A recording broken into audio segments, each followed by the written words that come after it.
When it comes to oil, we have seen a little uptick here, but I think that that's going to escalate quickly if there is conflict in the Middle East or the Strait gets shut down. I do think that that's still going to be the catalyst, and that will, again, inevitably unwind everything else that we've been talking about.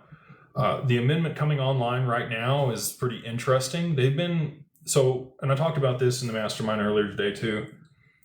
When I first put out the domino theory, I thought that they could just ram everything through at one time.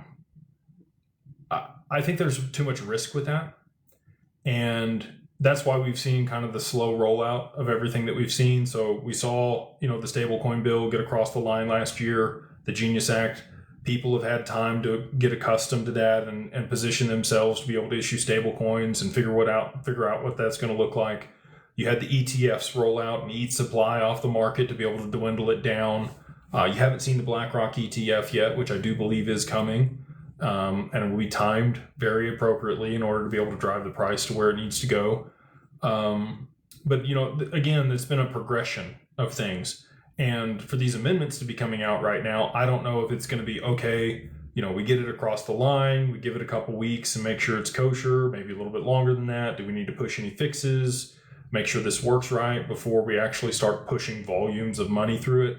XRP's price is going to have to be substantially higher before they can actually start transacting value on the network and routing it through XRP. The more liquidity that XRP has, it's the native asset on chain.